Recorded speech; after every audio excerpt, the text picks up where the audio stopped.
tous, je suis ravie de vous retrouver pour cette nouvelle vidéo après une absence sur YouTube. En effet, je viens d'ouvrir un gîte et cette nouvelle activité m'a pris beaucoup de temps mais m'a permis aussi de trouver plein de nouvelles idées déco que j'ai envie de partager avec vous. En effet, j'ai choisi de faire labelliser mon gîte et pour obtenir une bonne classification, il faut mettre le paquet sur la déco. Par exemple, avoir des belles têtes de lit et non pas de simples matelas et sommiers apporte vraiment du cachet à la chambre. Mais comment trouver une astuce pas chère, facile à réaliser, durable dans le temps et dont le matériel est facile à obtenir? Grande question. J'ai évidemment vu toutes sortes de vidéos, de photos sur le sujet, mais en fait, très souvent, ce sont les mêmes idées reprises en boucle et rien qui correspondait vraiment à mes critères. J'ai finalement imaginé des têtes de lit en bois de récupération avec de la tapisserie également récupérée et le résultat est bluffant.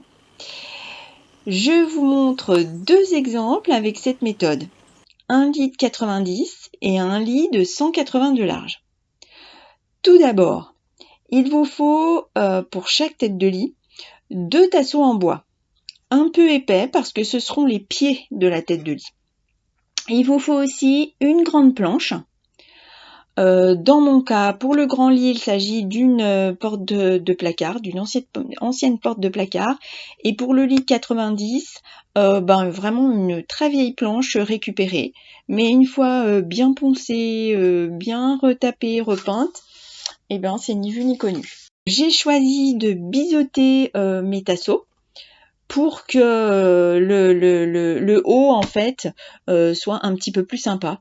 Voilà, je trouvais que la forme vraiment coupée nette, ça faisait un petit peu brut et c'était pas le but de faire une finition trop brute. Je voulais quand même que la finition soit un petit peu soignée. Ensuite, j'ai rebouché à la pâte à bois les éventuels défauts des planches. Il faut bien prendre le temps de faire ça, bien poncer, bien enlever les défauts parce que c'est vrai que la peinture en fait ne camoufle pas les défauts. Justement, elle les fait plutôt ressortir. Donc le but c'est vraiment d'avoir une planche qui est bien poncée, bien nette, bien lisse. Donc n'hésitez pas à prendre du temps, à bien reboucher, à bien poncer s'il y a des défauts. Ensuite, j'ai fixé les tasseaux sur la planche, donc un tasseau à chaque extrémité avec des vis, tout simplement. J'en ai mis suffisamment pour que ce soit vraiment bien costaud et que ça se casse pas la figure. J'ai ensuite peint le tout, l'un en gris et l'autre en beige. Passer bien 2 couches pour que la peinture, la teinte en fait soit bien celle que vous avez choisie, parce que une seule couche ne suffit pas. Ensuite, j'ai utilisé des morceaux de tapisserie. Alors des morceaux de tapisserie, c'est très facile à récupérer, soit dans une ressourcerie. Vous pouvez demander des échantillons aussi dans les magasins de bricolage. Ils vont vous donner un échantillon de la tapisserie qui vous plaît. C'est de bonne guerre. Vous leur prenez un petit morceau. Vous pouvez aussi acheter des rouleaux en fin de série. Bref, il y a vraiment du choix et vous allez pouvoir trouver quelque chose qui s'assortit avec l'ambiance que vous voulez obtenir. Donc moi, pour le grand lit, j'avais choisi une tapisserie un petit peu texturée qui fait un petit peu un effet canage. Je trouvais que ça allait bien avec l'ambiance bois de la chambre, qui est très... il y a énormément de bois dans la chambre, voilà. Donc je trouvais que ça faisait un effet naturel qui s'y prêtait bien. Et puis pour le petit lit, c'est plus un motif d'étoile un petit peu argenté, donc un effet peut-être un peu plus jeune, plus chambre d'enfant, enfin voilà, sans trop non plus que ça fasse trop enfantin. Donc voilà, après à vous de choisir quelque chose qui va vraiment correspondre à votre déco, parce que finalement c'est la tapisserie qui va donner vraiment la déco de la tête de lit, enfin qui va vraiment donner le style quoi. Voilà, donc faut prendre le temps de la choisir. Ensuite, il faut bien repérer l'endroit où vous voulez coller votre tapisserie. Moi, j'ai choisi de centrer les morceaux donc sur la grande tête de lit à l'endroit où j'allais poser les deux oreillers, donc c'est sur les deux côtés en fait. Et puis pour la petite tête de lit, vraiment j'ai centré le morceau de tapisserie.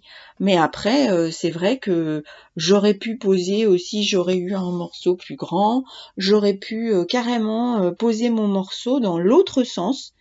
Et finalement, je pense que ça aurait été également très sympa. Donc c'est à vous de faire des essais en vertical, en horizontal, en biais. Je pense que vous pouvez inventer toutes sortes de choses qui seront vraiment très sympas. N'hésitez pas d'ailleurs à m'envoyer des photos, ça me ferait vraiment très plaisir.